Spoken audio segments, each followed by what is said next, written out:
Assalamualaikum warahmatullahi wabarakatuh.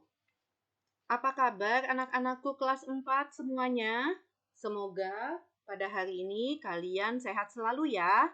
Dan tetap semangat walaupun kita belajar dari rumah.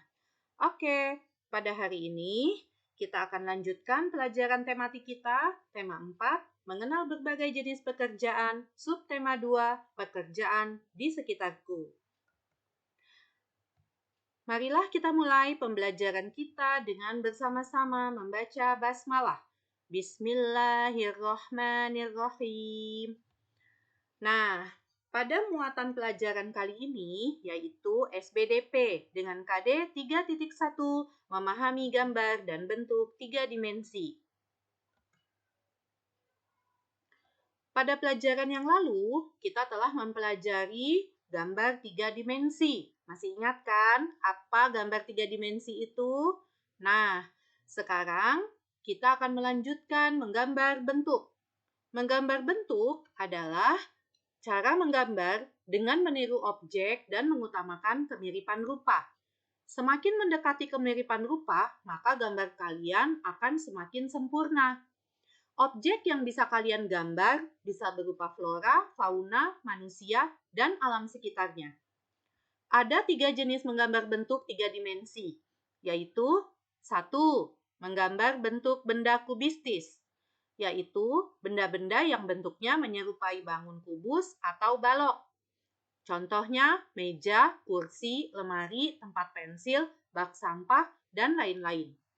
Yang kedua, menggambar bentuk benda silindris, yaitu benda-benda yang bentuknya menyerupai silinder.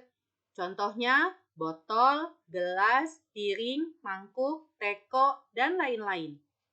Yang ketiga, menggambar bentuk-bentuk bebas, yaitu benda-benda yang bentuknya tidak beraturan. Misalnya buah-buahan, pohon, batu, dan benda alam lainnya. Model adalah objek yang kalian jadikan acuan untuk menggambar. Kalau menggunakan model, berarti kalian menggambar bentuk dengan terfokus pada objek atau model yang kalian gambar. Nah, model gambar dapat dibuat secara langsung ataupun tidak langsung. Menggambar secara langsung yaitu dengan menatap model yang ada di depan mata kalian. Sedangkan menggambar secara tidak langsung yaitu menggambar model tapi dari foto yang bisa berasal dari majalah, koran, buku, atau lainnya. Nah, di dalam menggambar ada yang namanya media. Di sini ada 2 media, yaitu 1 media kering, 2 media basah. Media kering yaitu peralatan yang digunakan dalam keadaan kering dan langsung digoreskan pada bidang gambar. Contohnya 1. Pensil, gunanya untuk membuat sketsa gambar. Yang kedua, krayon, gunanya untuk membuat gambar blok dan gradasi. Yang ketiga, spidol, gunanya untuk mengarsir gambar atau blok. Yang keempat, konte, gunanya untuk membuat gambar gradasi atau benda bertekstur halus. Yang kelima, drawing pen, gunanya untuk menggambar teknik arsir dan blok. Sedangkan yang kedua yaitu media basah, yaitu media yang digunakan dalam keadaan basah. Jadi medianya basah ya. Biasanya bahan warnanya itu tersimpan di dalam sebuah tempat. Tempatnya bisa berbentuk tube, botol, atau kaleng. Contohnya, 1. Cat air, untuk menggambar dengan dicampurkan dengan air. Yang kedua, cat poster. Cat poster ini bentuknya mirip seperti cat air, tapi lebih padat dan lebih pekat, sehingga cocok untuk teknik blok. Yang ketiga, yaitu tinta bak.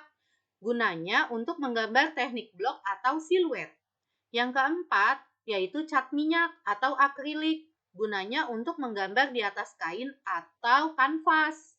Yang kelima, ekolin, yaitu terbuat dari bahan cair dengan berbagai warna. Gunanya untuk menggambar teknik blok, arsir, atau gradasi warna. Cara menggambar pemandangan alam pastinya berbeda dengan menggambar benda. Untuk menggambar benda, selain menggambar langsung, juga dapat dilakukan dengan menggunakan garis-garis pertolongan berupa garis, lurus, dan elips. Nah, ada juga yang namanya gambar ilustrasi. Gambar ilustrasi adalah gambar yang berupa foto atau lukisan yang gunanya atau tujuannya untuk memperjelas isi buku, karangan, dan sebagainya. Langkah-langkah membuat gambar ilustrasi yaitu 1. Kalian harus menentukan temanya. Yang kedua, harus membayangkan kegiatan apa yang akan kalian tuangkan di dalam gambar tersebut. Yang ketiga, kalian harus menggambar sketsanya. Yang keempat, kalian bisa menyempurnakan gambarnya dengan memberi warna dan menghapus garis-garis gambar sketsanya. Menghargai karya seni rupa dapat dilakukan dengan cara mengapresiasi. Untuk menanggapi karya seni rupa dapat dilakukan melalui unsur-unsur rupanya. Apa sih unsur-unsur rupanya? Ya, dalam karya seni rupa yang berupa gambar ada unsur titik, garis, bidang, bentuk, dan warna. Nah, itu semua yang namanya unsur-unsur rupa. Lalu, semua unsur tersebut dapat kita amati secara saksama, yang selanjutnya diberi penilaian atau komentar atau pendapat. Itulah yang dinamakan apresiasi terhadap karya seni rupa.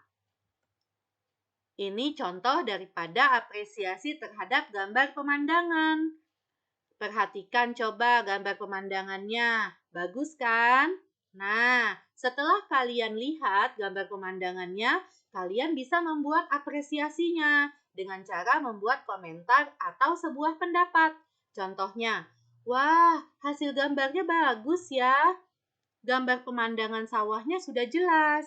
Gambar ini juga memiliki pesan positif, yaitu kita harus memanfaatkan sumber daya alam dengan bijak. Nah, itu adalah contoh daripada pendapat atau komentar tentang apresiasi hasil karya seni rupa. Nah, sampai di sini dulu ya pembelajaran kita untuk muatan pelajaran SBDP-nya. Semoga apa yang Ibu sampaikan bisa bermanfaat untuk kalian. Terima kasih. Wassalamualaikum warahmatullahi wabarakatuh.